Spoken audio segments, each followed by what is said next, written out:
Okay, I'm back. Looking at my self here, I have to apologize for my shaggy appearance. As you might imagine, it's rather difficult to get a haircut these days. Um, I was reading VDare and I hearing about the Berkeley Springs Castle, and apparently VDare has bought a castle in West Virginia.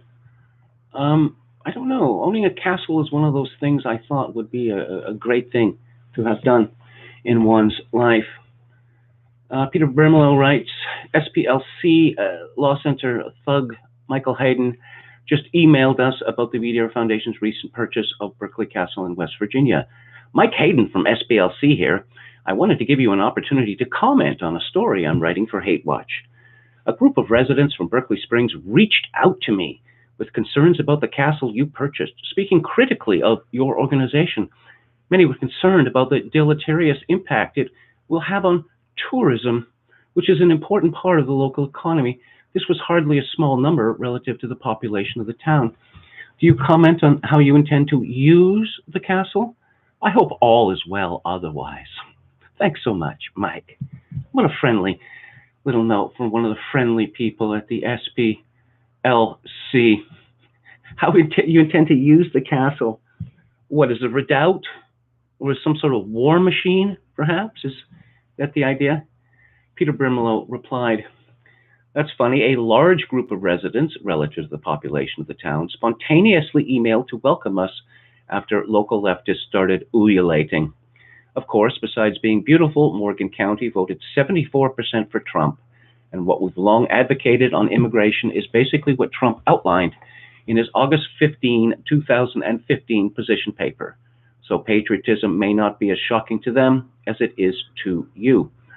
We look forward to being a vital part of the local economy and the business community in Berkeley Springs for years to come. So is Peter moving to West Virginia? He's lived in Connecticut for a long time now. While we're on the subject, a BuzzFeed reporter also wrote me last week, writing you from BuzzFeed News. Boy, those are words that you like to be greeted with. Or I'm a senior reporter with a focus on technology and politics. I'm heading to Berkeley Springs tomorrow to report a story about the town's reaction to your purchase of the castle. I'd love to sit down with you while I'm down here. I arrive tomorrow afternoon, blah, blah. Please feel free to reach out at any time, especially with food recommendations. All best, Joe Bernstein. Unfortunately, Peter Brimelow responds, we were unable to meet with him. Key donors urged us to buy a place where immigration patriots could meet after vicious leftists convinced the hotels to repeatedly cave and cancel our conferences. Obviously, they were right. Journo-Fa, the mainstream media expression of the leftist Antifa vigilante group, is really alarmed. We will be in touch with you soon about events at our castle. Meanwhile, it's, of course, a huge financial gamble. Please give generously to help make it work. Well, I wish Peter all the best. And again, pretty cool to own a castle. So there have been dueling narratives about the likely consequences of the Wu flu. And one of the ones that we are hearing is that this just goes to show how wonderful the state is, that we never really appreciated until now how much we need the state. That in fact, without the state the size of which we have now, preferably larger, of course, and as intrusive as it is, that it would be the end of everything. James Fountain says, when a bad thing happens, I want to hunker down in Vidar Castle. Brandon Smith says, I traveled back in time to kill Hitler, but ended up here instead. There's a lot of jokes about that. The best one that I heard is that someone's trying to explain how bad a person was, and he is such a bad person that he had the opportunity to travel back through time, but didn't, in fact, kill Hitler. So I believe last week I referred to an essay by Glenn Pearson of National Newswatch. This may well become a weekly feature because This man is at the heart of the zeitgeist, at least the elite zeitgeist. He is described as a career professional firefighter and a former member of parliament for southwestern Ontario. He and his wife adopted 3 children from South Sudan and reside in London, Ontario. He's been the co-director of the London Food Bank for 32 years. So he begins, in his book, The Good Society, author Robert Bellah says that institutions are patterned ways of living together. He reminds us that we often overlook the fact that our institutions are more than mere social associations, but structural necessities that help us get from one age to the next. And is that what our institutions are doing now?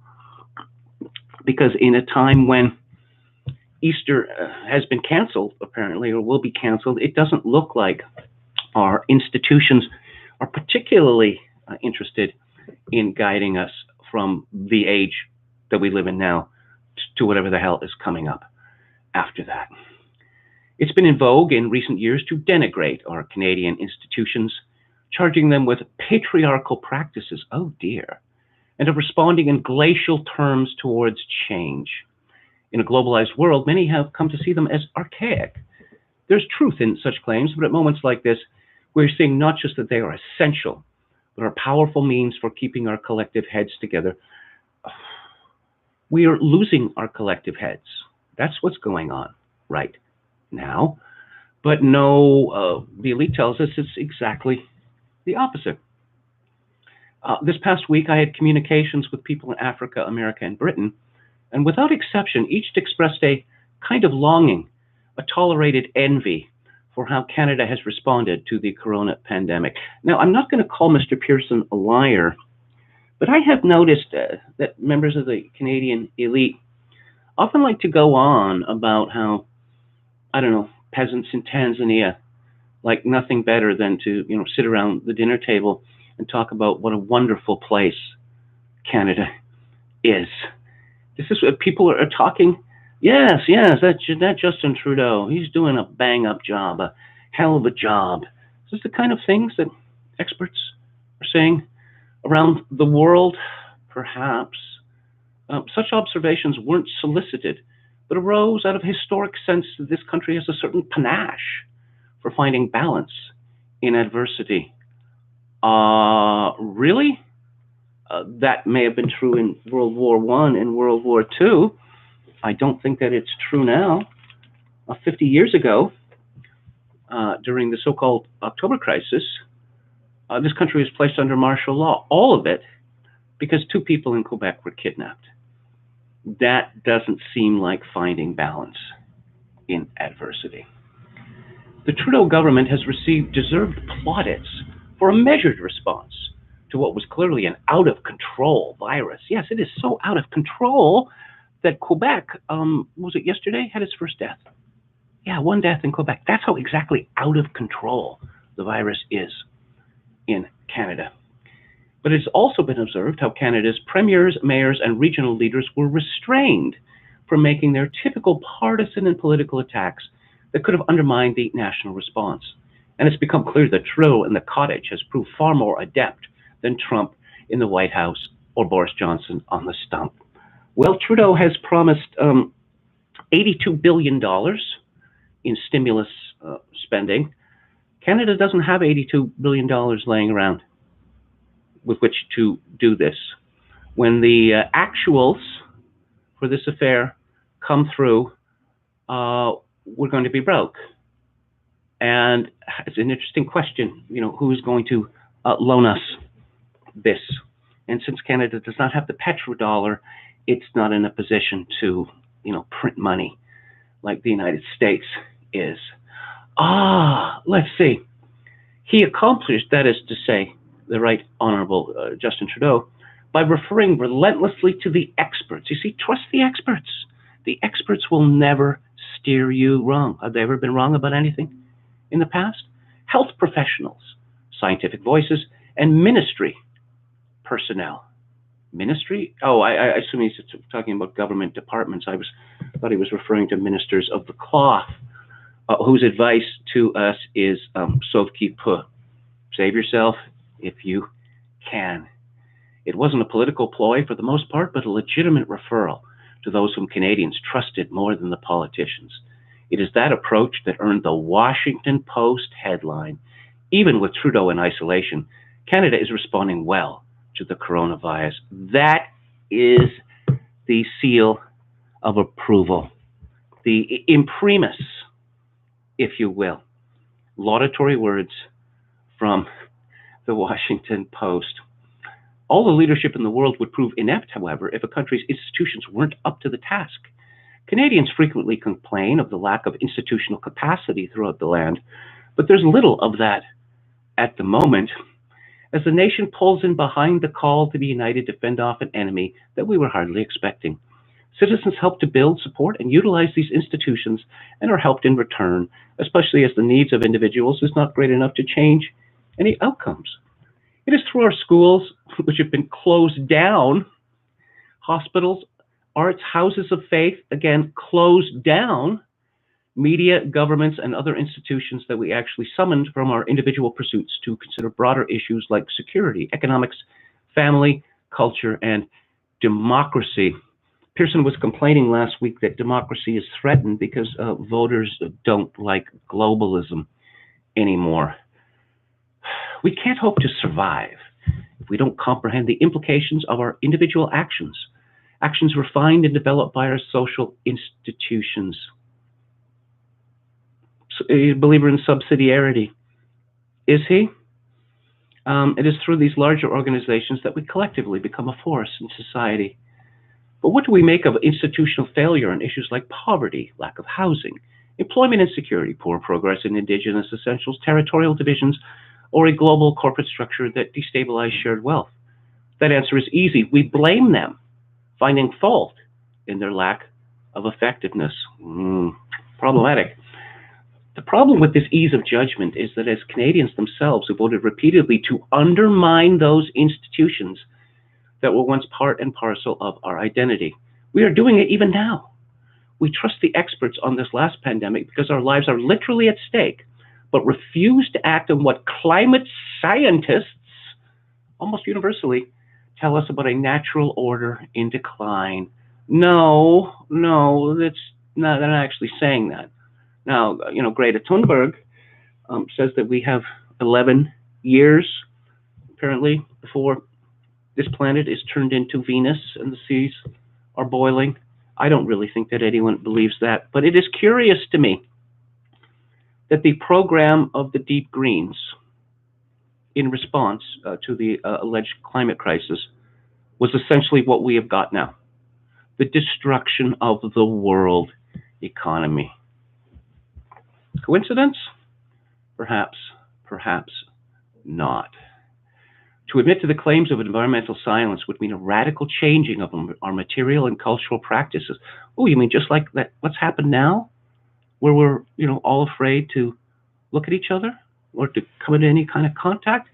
Seems like a big change to me. As yet, we don't have the gumption for that kind of sacrifice. Yeah, you should be very suspicious of people like this who are constantly asking for people to sacrifice. They're the kind of people, when the bombs were falling, those were the good days. I suppose there was a certain recklessness in the air, but I suspect it would have been rather appalling to be, walking in a city street in London during the Blitz and not have to be worried, just about being hit by a bomb or the results of a bomb, but being brained to death by masonry falling off buildings, because, that's what happens. So the vision of a virus so capable of ruining societies overwhelms our individual resources, and those institutions we have degraded for years now appear as our last chance between life and what? Extinction? Boy, back in 2008, I thought the elites were, really too big for their boots. But now, apparently, they are saving us literally from extinction, from this, tremendous threat. When this crisis passes, we must begin again to find the sense of common purpose that was infused our institutions with life and a new relevance. Our penchant for a market mentality has overrun our lives. I'm not going to disagree with Mr. Pearson here, but you see how government works hand in hand with woke capital. Our various institutions are precisely what will get us through the pandemic. It is time we looked anew at our need to better resource and defend them before the next challenge like climate change simply overwhelms us. You see, the planted axiom here is that, I don't know, around the time of Ronald Reagan or Brian Mulroney in Canada or perhaps Stephen Harper, that government has just been, the size of government has just been slashed relentlessly. Actually, the exact opposite has happened. And there are all manner of things since the 1980s that government has a deep interest in, which no one could have imagined that government could have an interest in it, such as what are the proper ways to refer to someone who was born male but is now female, and what steps should the government take in retribution against those people who use the wrong words to refer to such people. I mean, that is the level of government intrusion that we live with now, but it's just never enough. You know, in Alberta, where I was living at the time, a strange thing happened in the early 90s. There was sort of a general agreement, even amongst the media, that Alberta was in very serious financial trouble. So there was an election between the Progressive Conservative Party and the Liberal Party. There were the two major parties, where both leaders, Ralph Klein and Lawrence Decore, were promising, you know, like punishing cuts to the bone. Well, Ralph Klein won that election quite narrowly, and he instituted a 5% across the board cut that lasted for 1 year. And then government spending exploded. I think the last year that I was in Alberta, 1997, program spending rose 24% in 1 year. James Fountain writes, the gun purchasing is not for fear of the authorities. Okay. All right. I don't know. What is it for? I'm not being sarcastic here. Brandon Smith says, praising stupidity to co-opt the discussion into praising the totalitarians probably isn't going to fool anyone here. I certainly hope not.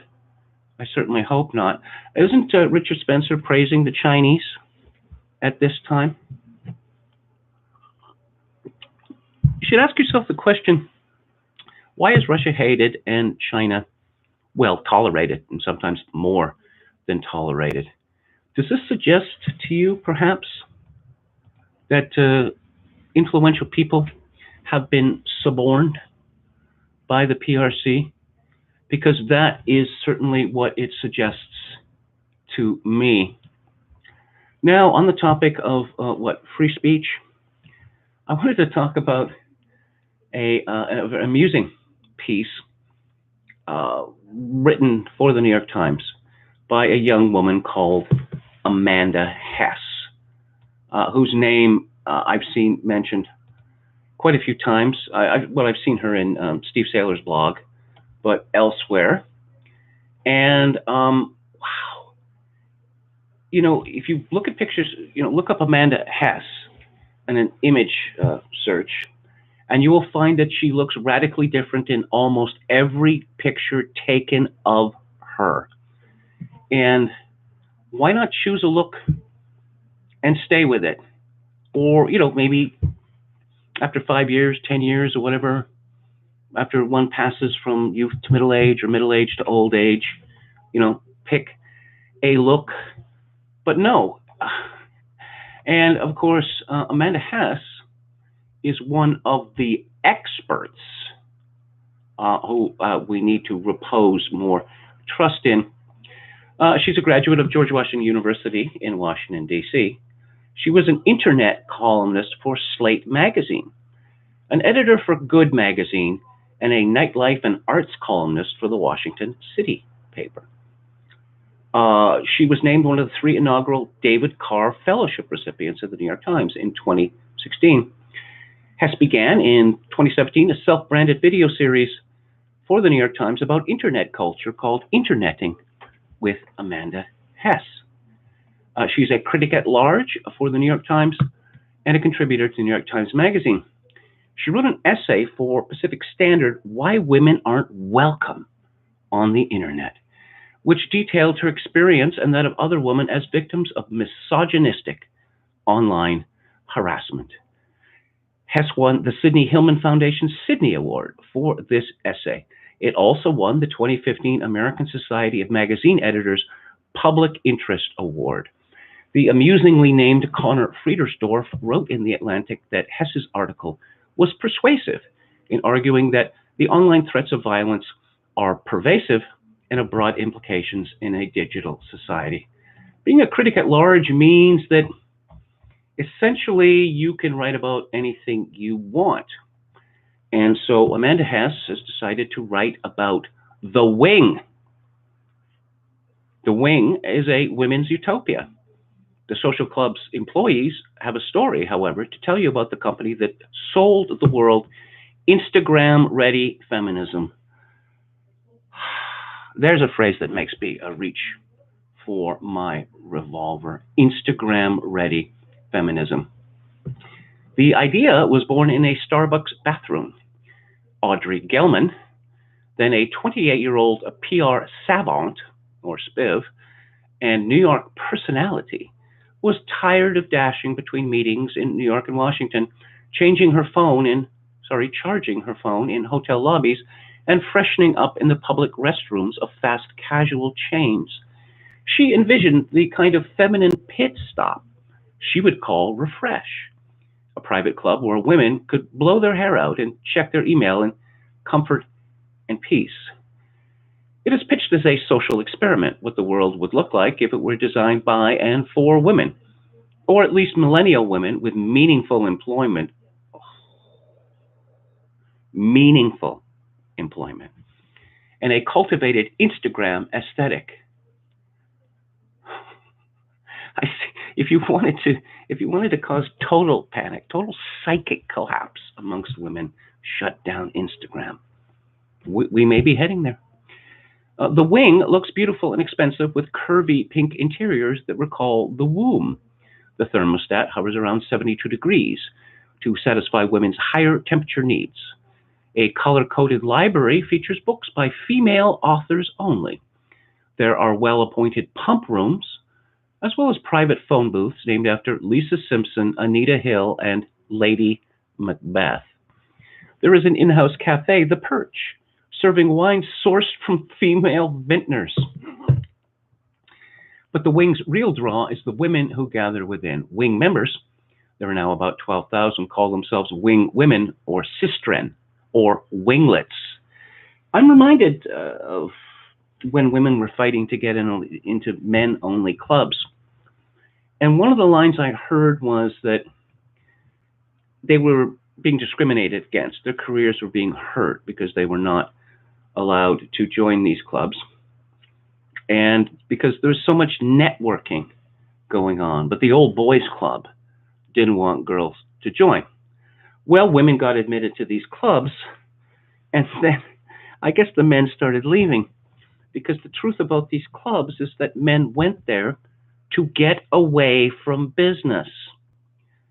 There is a rule, I'm told, at places in Los Angeles, Beverly Hills, that will not allow people employed in the entertainment business to join.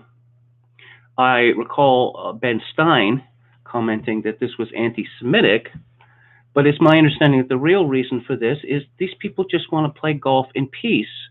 And people in the entertainment industry are always talking shop. And there comes a time when one likes to get away from talking shop. Okay, so back to the Wing. The very fact of the Wing's existence has been heralded by Teen Vogue, no less, and Alexandria Ocasio-Cortez, and especially by the Wing itself as a beacon, a pioneering capitalist model that could help improve the station of women everywhere. When Gelman appeared on the cover of Inc.'s Female Founders 100 issue last year, she was the first visibly pregnant CEO to front a business magazine. Last year, the company took out an ad in the New York Times sports section advocating for members of the U.S. women's Olympic soccer team who had sued the sports governing body claiming gender discrimination. Yes, because they're not paid as much as the male members, notwithstanding the fact that male soccer is very popular throughout the world, and not North America though. But women's soccer is like women's basketball, not popular at all. I suppose there's women's baseball. There would have to be. There's certainly women's hockey. I believe, Canada and the U.S. are always fighting for domination in women's hockey, and which proves how great we are, except that they don't play women's hockey anywhere else in the world. Lots of countries you could probably find 50 people in total, 50 women who played hockey. Styled like a suffragist broadsheet, it read, "Equal pay isn't a game." In 2018, the wing introduced a scholarship program that extended free memberships to people working for the advancement of women and girls, gave health benefits to the club's hourly workers, and promised long-term, well-paying job opportunities. But is this meaningful employment within the organization? 40% of its executives are now women of color. As Gelman told Fast Company, we want our mission not only to be expressed through our brand, but through our internal policies. So here you have an organization by women, for women, which is very progressive, and 40% of its executives are now women in color, as opposed to the 13% of the population that Black people make up in the United States. Sounds pretty idyllic, right? No. Apparently, it's a hotbed of bad things of all manner. Soon, the winglets became disillusioned. Some staff members hired to work the front desk or run events saw their job duties inflated to include scrubbing toilets, washing dishes, and lint rolling couches. Definitely not meaningful employment. As the company rapidly expanded and new members flooded into crowded spaces, a chasm opened between members and the staff. While some members had friendly or unremarkable interactions with the employees, others seemed to hold them personally responsible for delivering on the brand's promise of feminist entitlement. "I was the connector, the friend, the therapist, the mother, the sister, the live-in coach," one former employee says. "I was treated like a human kitty litter box." Again, when will people start being paid for their emotional labor? Another says, "We were the help." When staff members tried to exercise their membership privileges on breaks or after their shifts, members would hand them dirty dishes or barge in on them in the phone booth. Some screamed at employees about crowding in the space and cried over insufficient swag. A common member refrain was that it was anti-feminist not to give her whatever perk she desired. It gets worse. Despite the impression of diversity promoted on the wing's Instagram feed, employees working events could find themselves to be the only Black women in the room. Members and their guests could be casually racist. One eyed a photo board of wing employees and remarked that there's a lot of colored girls that work here. So wait a minute. So there's 40% of management is Black, and that's meaningful employment. But apparently there's not many Black people, doing not meaningful employment. Isn't that what they wanted? Perhaps not. Another overheard some local teenage girls who had been invited to the wing for an event speaking in Spanish and complained that they were ridiculing her. The member said that she herself did not understand the language. At one community event planned at the suggestion of a friend of Gelman's, Black employees served a crew of redheads, as they discussed the societal woes of gingers. According to two employees who were present, the women demanded a total of 18 free bottles of wine and stayed past the club's closing time. When a staff member asked them to leave, one redhead called her a bitch. Luxury products were missing from the beauty room after they left. Employees observed few consequences for this kind of behavior. It was always members first, Rachel Carter says. Maya Sari Ahmed, who worked as a design director in Wing headquarters, says that she was chastised by a manager after sharing with her team that she'd had a psychotic episode. She says she was told that she was creating an unstable work environment, even as she worked to produce Wing stickers that read "Women supporting women supporting women." The Wing spokeswoman said the company provides mental health benefits to all its employees. And the conclusion, the sad conclusion, when a feminist company falls short of its utopian vision, it is the workers who must toil to maintain the illusion, and they are women too. Well, they're all women because they decided to hire women. Did they? I'm absolutely shocked that an all-female organization would have this kind of general air of unrestrained bitchery about it. But there you have it. Again, after this whole Wolfu thing plays out, are people like Amanda Hess still going to be earning hefty salaries from the New York Times to write this kind of drivel? Is the understanding that the world is going to be put back together exactly the way it was? I mean, that certainly wasn't the case, say, after World War I and World War II. But let's, I'm going to go to the chat here. Let's see. Italy is asking for help from China now. China literally sent thousands of doctors and nurses and ventilators and medical supplies to Italy. Not sure the West is dealing with this the best. China refused U.S. help, says Brandon Smith. Okay, flexible rubber bats. Oh, what is that? Huh. Pasapalo. It's a somewhat different game thanks to the rule changes. Biggest summer sport here, but totally unknown everywhere else. Yeah. Women's baseball is semi-popular, but pretty, okay, pretty L-word, I guess. What was I was reading that that in the Czech Republic, or Czechia, as I believe they're calling it now, that sport shooting is something like the second most popular activity there. I don't know. I was pleased to read that. It's nice to know that different peoples pass their time with different activities, that globalism hasn't ended all local variations. Brandon Smith says Trump is probably the only thing left China hasn't bought. Richard Spencer. Let's see. Vox Day has transcended parody at this point. Teddy Spaghetti, indeed. I guess I haven't seen his column for the last couple of days, but let's go there right now and see what's on his mind. What was actually proved here is that evolutionary biologists, A, don't understand scientity, and B, are extraordinarily stupid. Okay.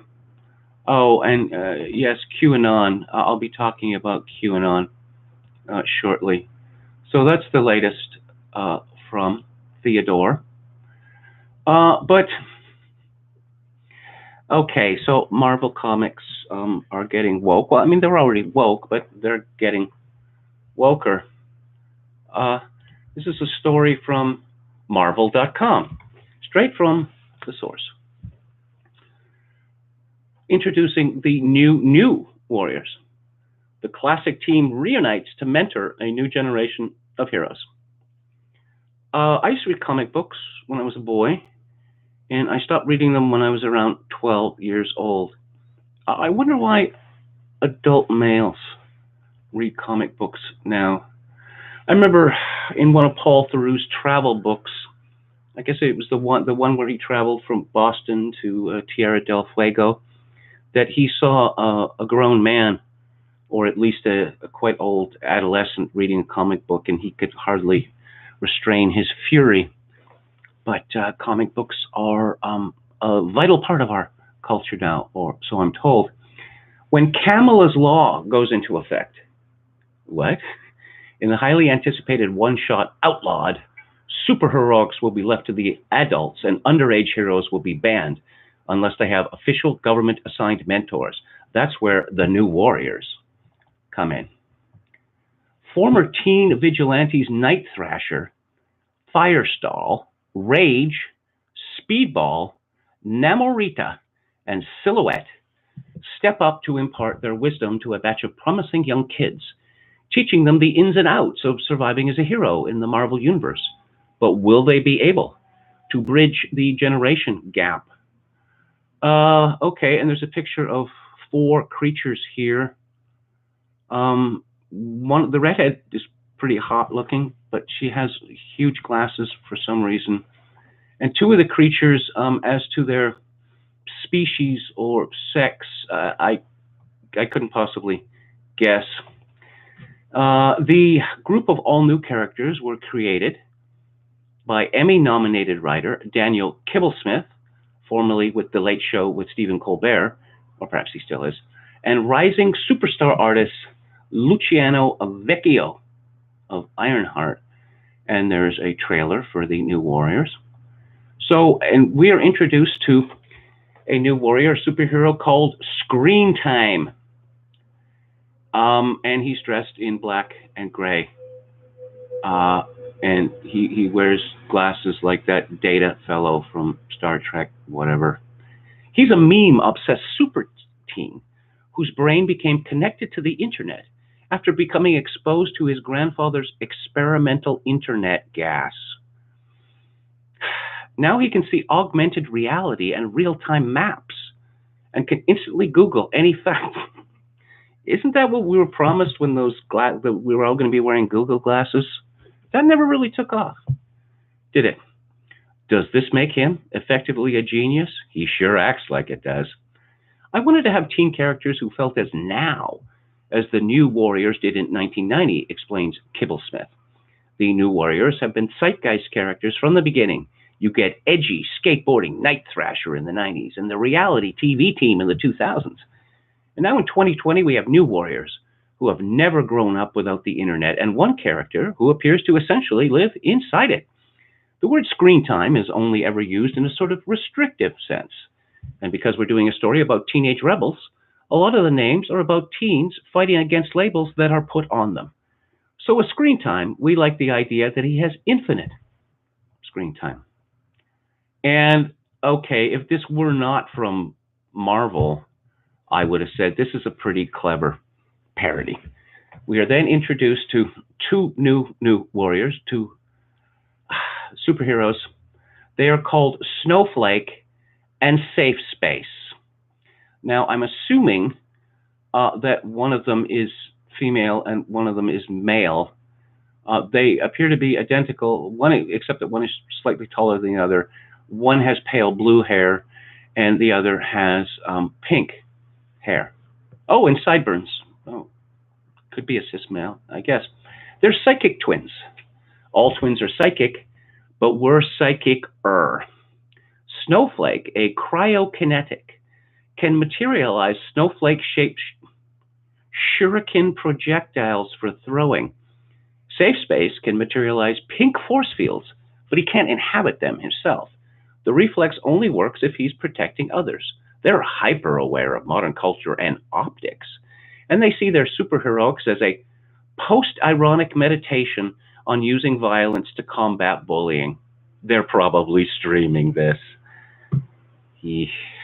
Snowflake and Safe Space are the twins, and their names are very similar to Screen Time. It's this idea that these are terms that get thrown around on the internet that they do not see as derogatory.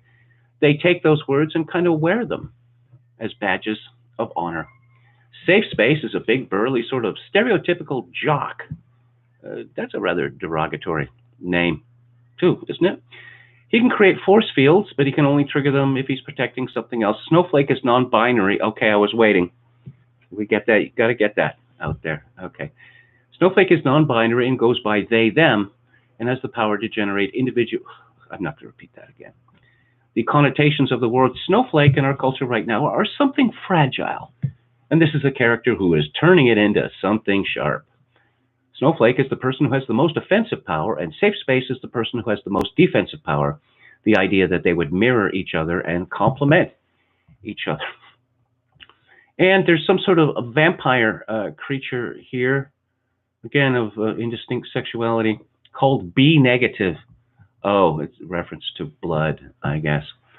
A teen living vampire exposed to Michael Morbius's blood as a child in a rogue but life-saving medical procedure. Those are the kind of medical procedures we love the most. He still ages like a regular kid, but has all the abilities of Morbius.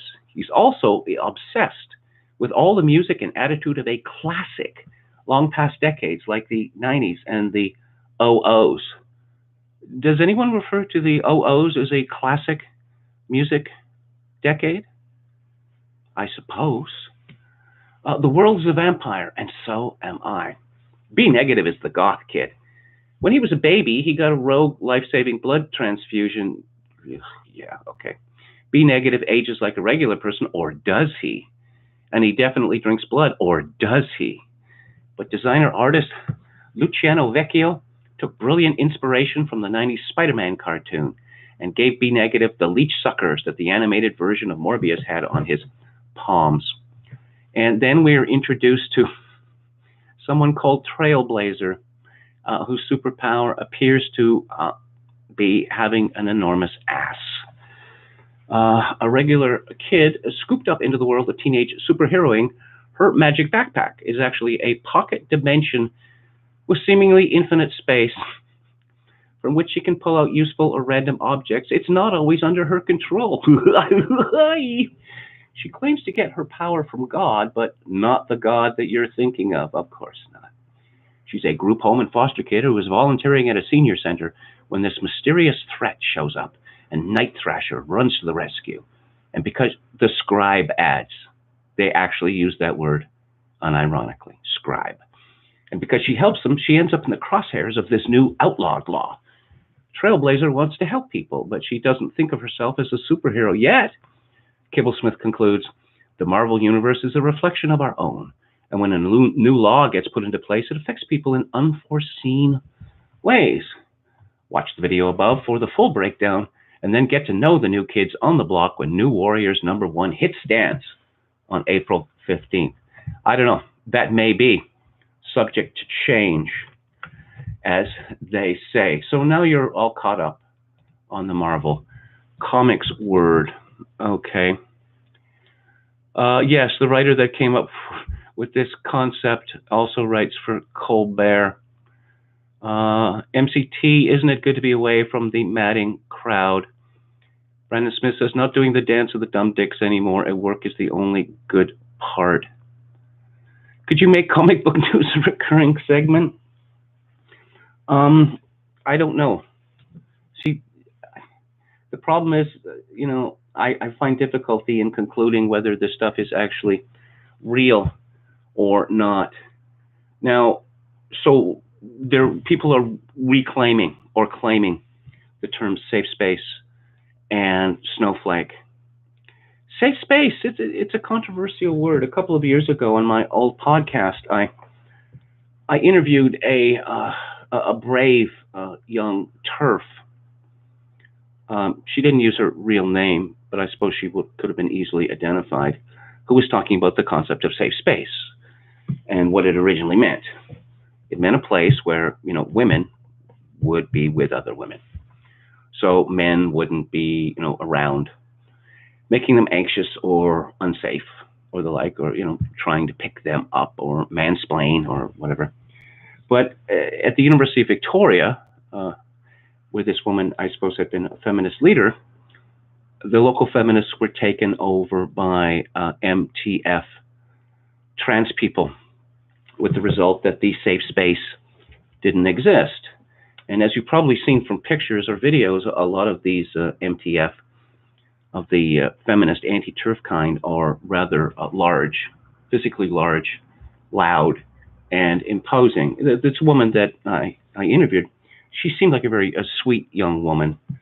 And, well, I can hardly be said to be an admirer of feminism.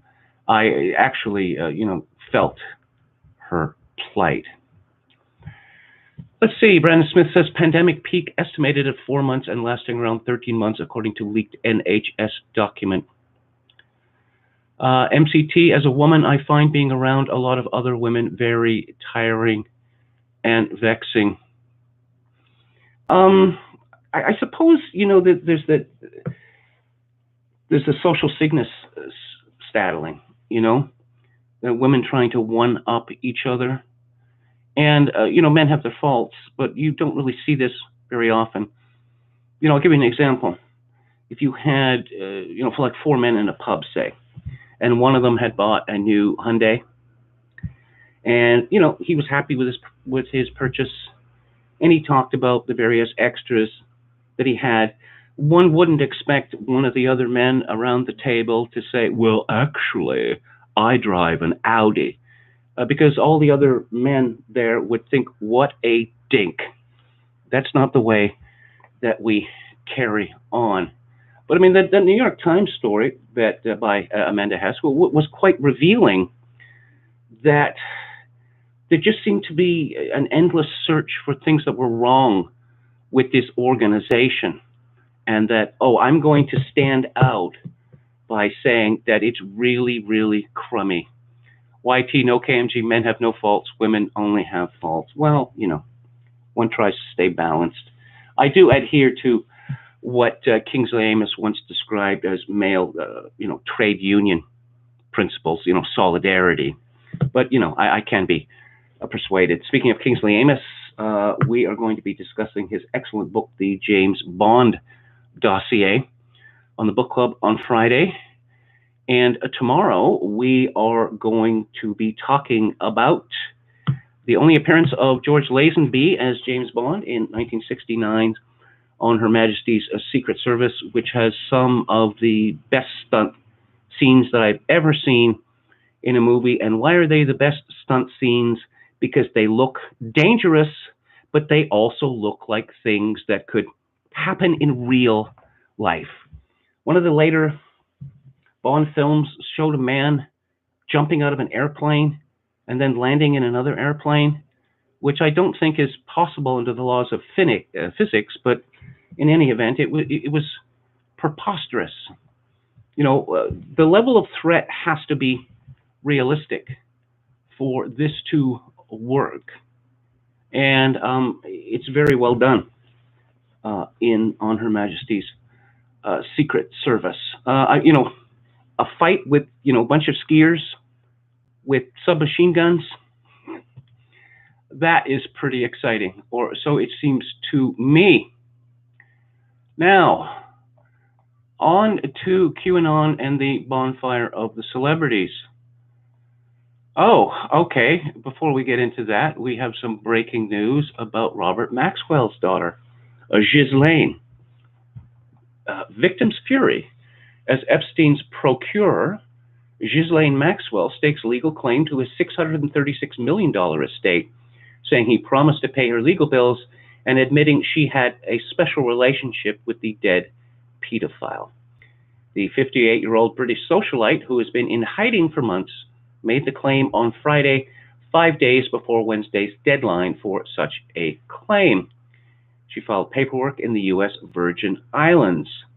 Maxwell claims that she has incurred significant legal fees, personal security costs, and other expenses because of her work for Epstein from 1999 to 2006. She describes herself as a longtime employee who had a legal and special relationship with Epstein. Maxwell, the daughter of disgraced media mogul Robert Maxwell, has fallen off the grid, much like her father fell off the yacht that he named after her, since her boyfriend was found dead in his jail cell, age 66, in August.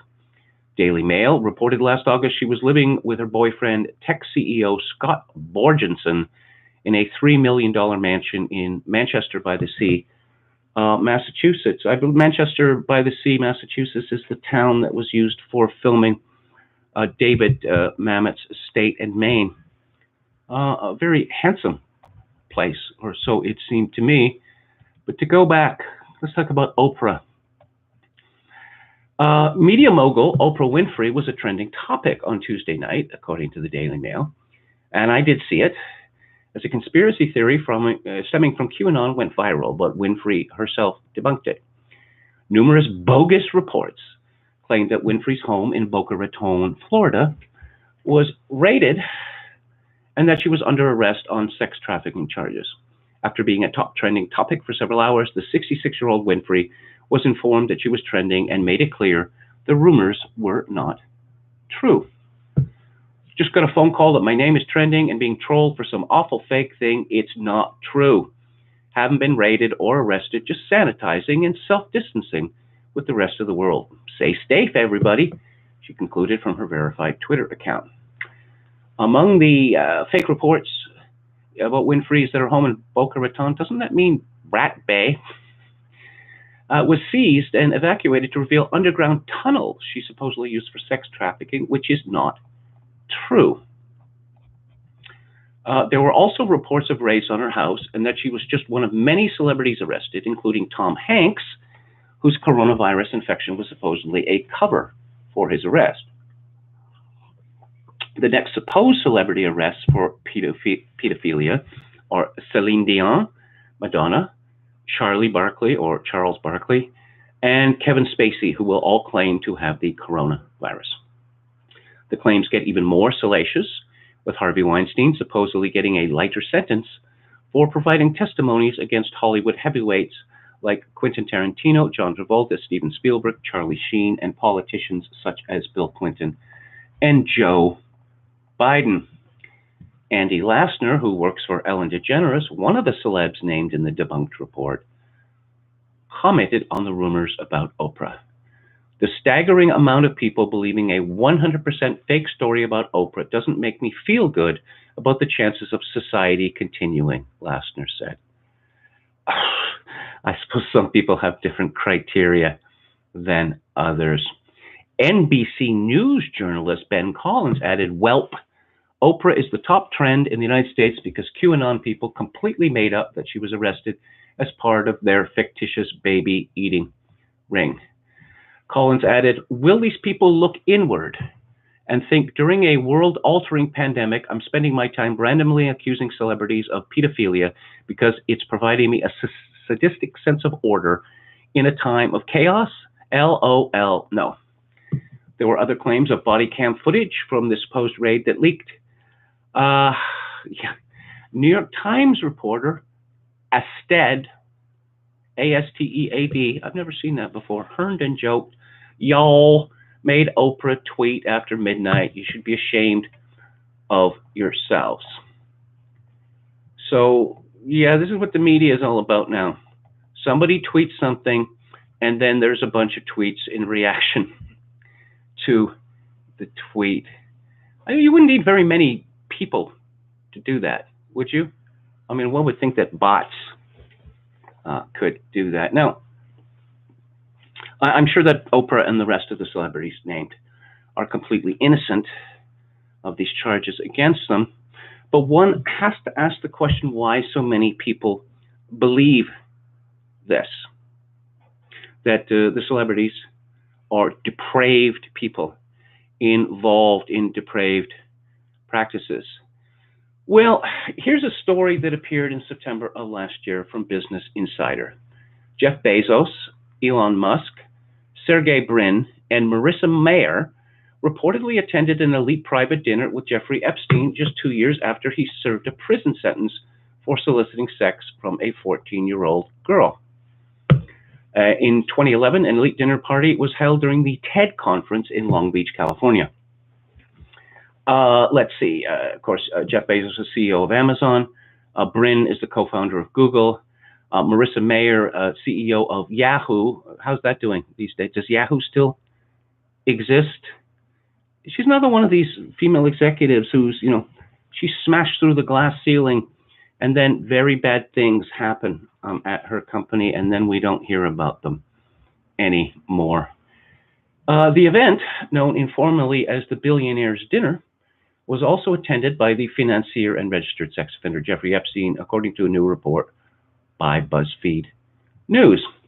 Though photos of the 2011 dinner are still available online, Epstein isn't featured in any, nor does his name appear on the event page, but he does appear in the background of a photo of Zach Bogue, the head of Montera Capital Partners.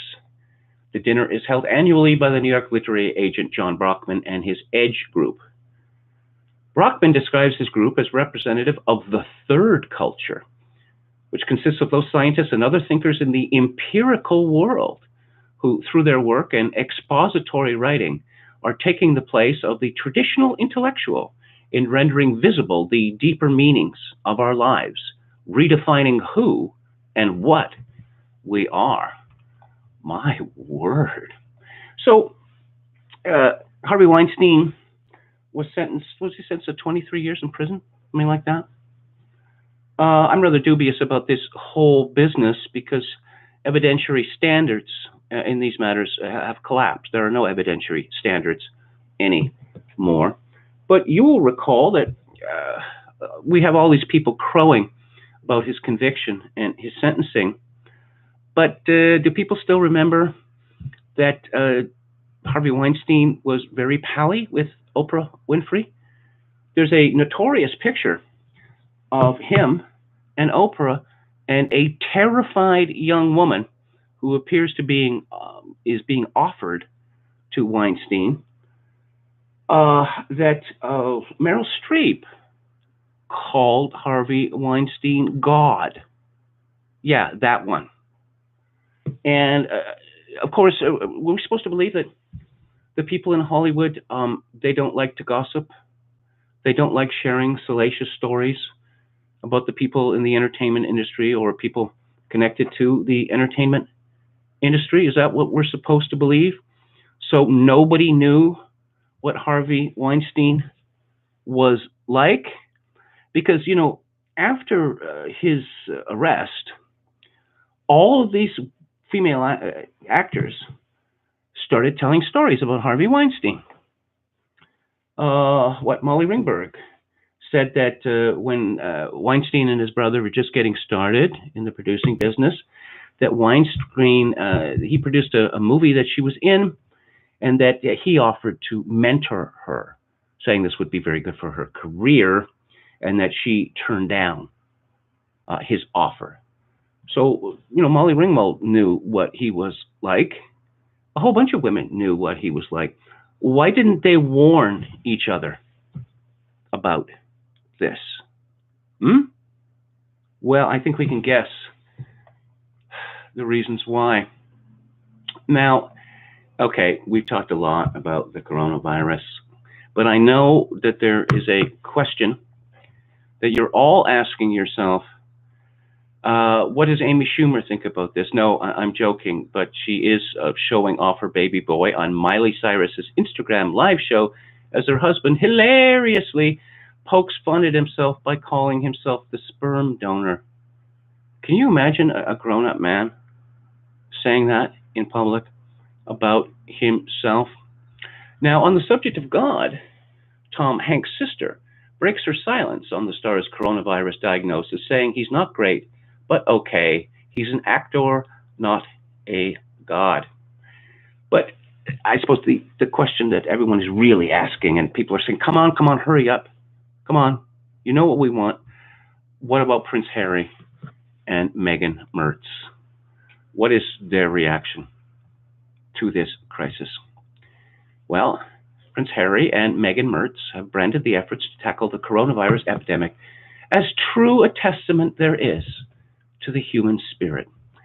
Taking to the Sussex Royal Instagram account, the Duke, 35, and Duchess of Sussex, 38, shared an inspirational quote alongside a long caption which began, "These are uncertain times, and now more than ever, we need each other.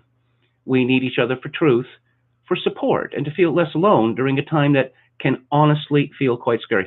Keep in mind, these are two people who broke publicly with their family, and well before anyone was talking about the Wu flu, they decided to social distance themselves halfway around the world, from the island of Britain to Vancouver Island. They're talking about community now, as well as shameless. They're just absolutely shameless, as well as urging their 11.7 million strong following to remain united They also thanked those working tirelessly around the world to help fight, but the post sparked upset among some of their followers, including Mimi72 Crackra, who wrote, "What about your dad, Megan? What about Her Majesty? Shame on you. You are so ridiculous. You only think about you, and yourself." And there's a picture from the Instagram account where there is a blue page with a coronet at the top. It says this, and some of it is in all caps, some of it is in lowercase italicized. This moment is as true a testament there is to the human spirit. Yeah, we got to know what the celebrities are up to.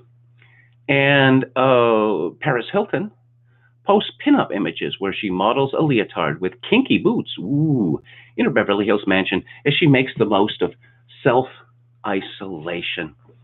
These people are they're posting more pictures of themselves than they were at a time when they were not supposedly in isolation. Kate Hudson keeps her workout routine going as she models tie-dye sweats for a biking session with beau Danny Fujikawa in Los Angeles. Laura Dern, a recent Oscar winner, wears latex gloves to shop for flowers and goodies at farmers market amid the coronavirus. But back to the Mertzes.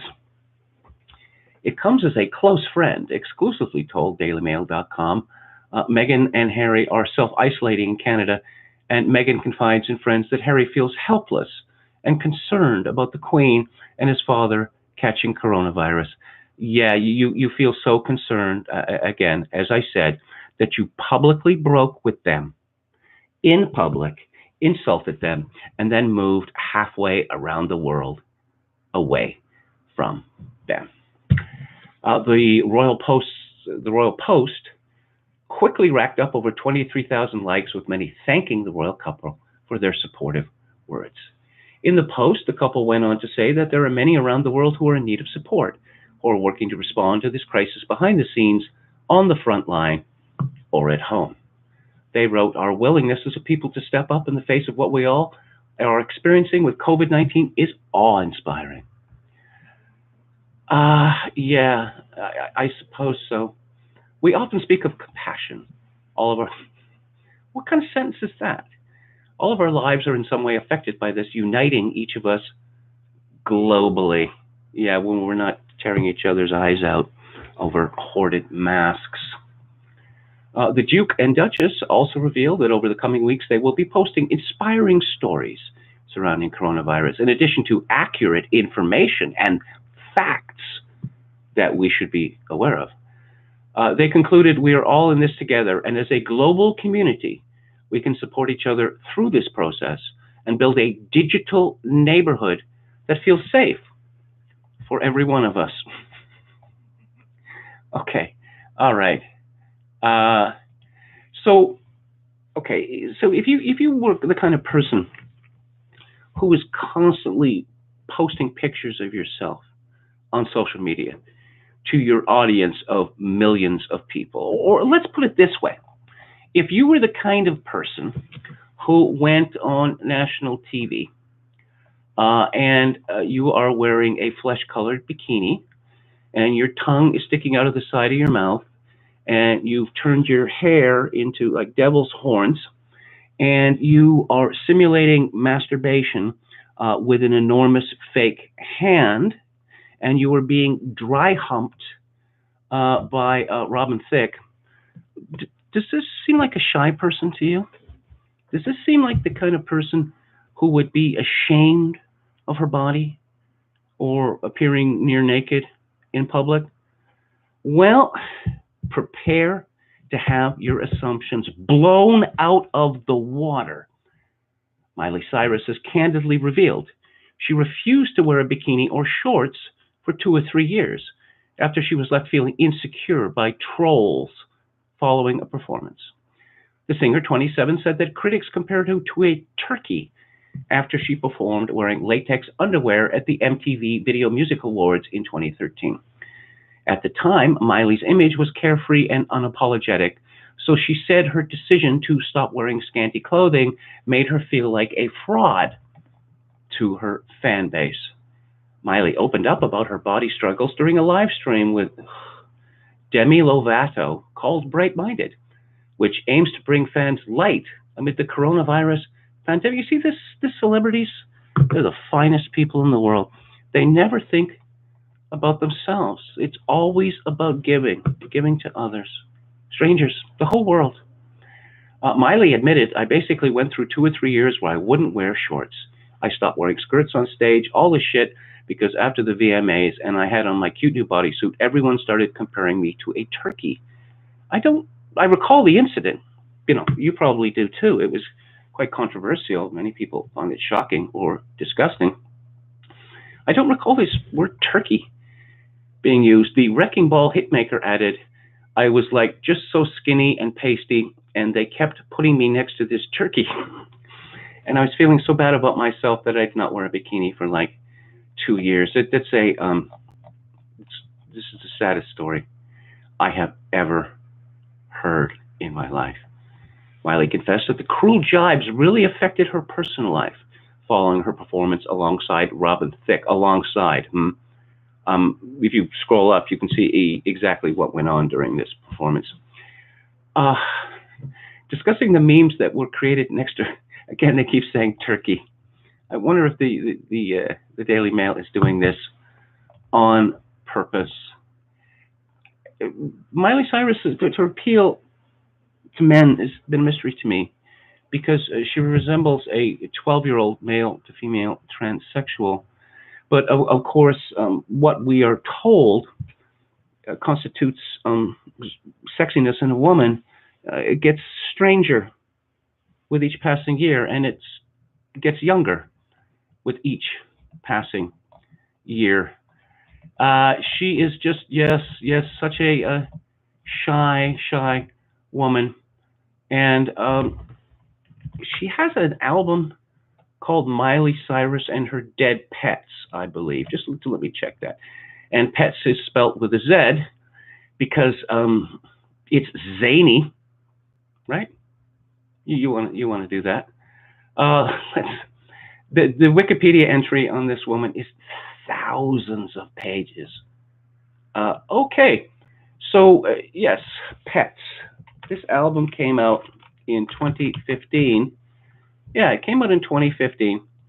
And look, if you are shocked, if you're a modest person, you do not want to look at this cover, okay? Because she's used glitter or toothpaste or something to represent a sexual act being performed on herself. And this is just how shy Miley Cyrus truly is. This is okay. The sisters, dubbed the world's most identical twins who share a bed and boyfriend, reveal that they only eat once a day and do 6-hour workouts, even though they know it's unhealthy. I remember reading about Jennifer Aniston, and apparently this is true. It was not presented in a way that was meant to insult her. That Jennifer Aniston spends 6 hours a day on, hair, makeup, skin, working out, that sort of thing. 6 hours a day. I suppose if I wanted to be cruel, I would say that she would be better off investing some of those hours in acting lessons. But there's a picture of these women, and they look like dolls. They do not look human. Oh, and they have a YouTube channel. The twins, who share a bed with their joint boyfriend, 39, said they become stressed when they can't exercise. We only eat once a day. We know that's bad. It's funny, they do not look especially skinny in these pictures. Oh God. Okay, so they've got ridiculous, enormous, fake breasts, also behinds. Okay, what are we going to talk about last? Ilhan Omar.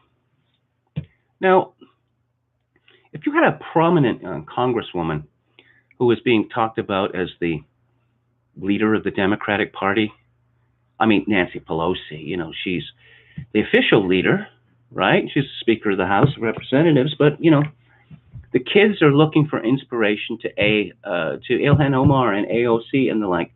So when credible accusations of this woman Ilhan Omar are made, and they're not new either, that she committed immigration fraud by marrying her brother. So one would think the authorities would be all over this, right? That it would be demanded of her on a regular basis. Come on, what? Why did you do that? How did that happen? Et cetera, et cetera. But I guess this gives you some sort of insight into this particular community. The man who came forward to say on the record that leftist Congresswoman Ilhan Omar married her own brother has told DailyMail.com he is now in fear for his life. A woman close to Omar posted a YouTube video packed with degrading insults about wheelchair-bound Abdi Hakim Osman and pressed members of her Somali American clan to go after him. Osman has made a complaint to police in Minneapolis and repeatedly demanded that YouTube take down the offending video, which was met with silence from the media giant until DailyMail.com asked why it was still on the site. It was finally removed on March the 10th, replacing it with a note saying this video has been removed for violating YouTube's policy on harassment and bullying. In the video, the woman Malian Ali asked members of Omar's Majirteen clan, "What is wrong with you?" Written in the Somali language and translated of a special, I'm sorry, this is not me, screwing up here. This is a paragraph in the Daily Mail, which just stops abruptly and makes no sense. "Why are you not protecting us from this nasty man who's composed only of a head and a stomach?" she added, insulting his disabled status. "You Majorteen men, why don't you defend us from this person?" And then there's a lot of insults. Wow, they are really good with the insults, I must say. So is this going to be the future of Western politics? It's not just different, ethnic groups fighting the war of all against all, but it's going to be even more of a war of all against all because you have the different clans within the ethnic groups going after each other. Osman was particularly close to Hersi, the father of Omar's 3 children, and occasionally helped out at his hookah bar. Now, though, he says he is living in fear. "I am very careful where I go. I have changed all my routines. I'm sure they will do something and make it look random. I'm very worried and I'm very scared. But I want to make it clear, I'm pre-reporting, so when it does happen, people will know it is because of this video." He said he believes followers of Ali, a popular Somali YouTube personality, will eventually get him. Okay. And I'm looking at a picture of this Elmi fellow, and I talked about him before. I'll just say that he looks extremely flamboyant. I'll just put it that way. And in each succeeding picture, he appears to be more flamboyant than in the other one. Let's see. A company spokeswoman told DailyMail.com, "Nothing is more important than protecting the safety of our community.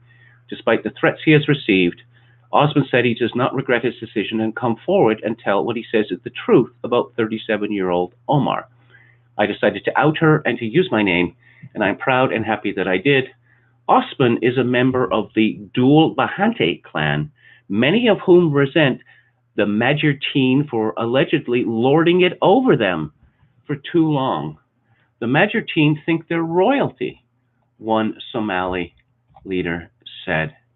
Well, diversity is our strength.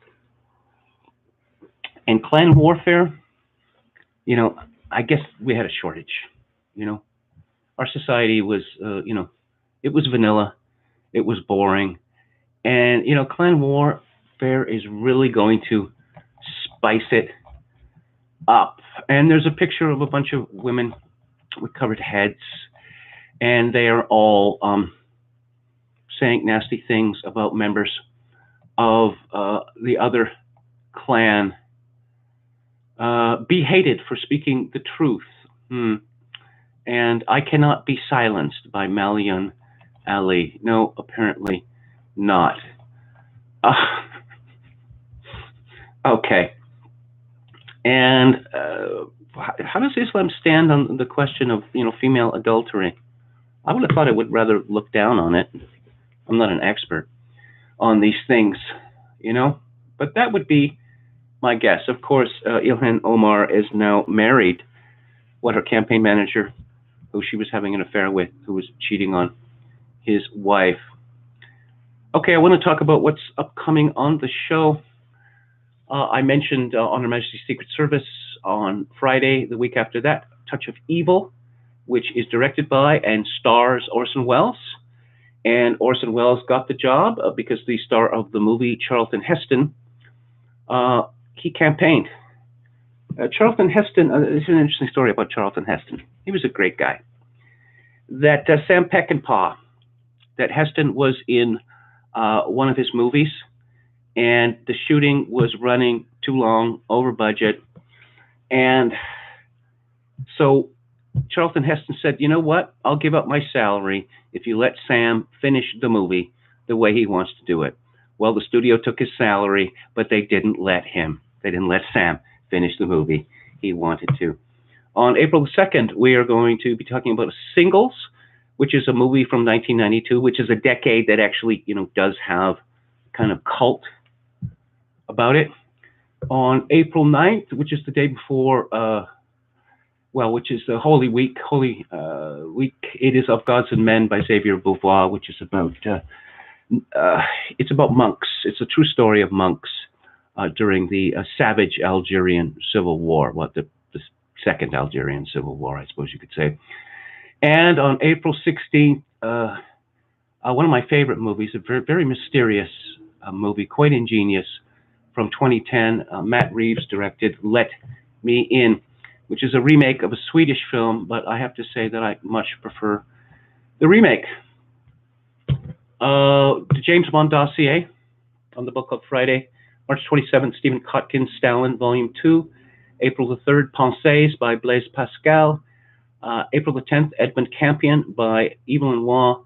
And on April the 17th, Walker Percy, the Southern American novelist. I suppose he wanted to write a satire, a parody of self-help books, but he ended up writing a serious book called Lost in the Cosmos. And it began from an observation of his that we seemingly know, or most of us seemingly know, more about, say, other planets than we do about ourselves. So he devised ways in which people can learn. Although, know thyself, there's different views on that. Goethe allegedly said, know myself. If I knew myself, I would run away. Ashley Trey, I think that person needs to be wrenched or something. That's a very uncalled for comment. Ricky Bullock says, I work at a large hospital in the Midwest and we are not being flooded with patients. Okay, hang on here.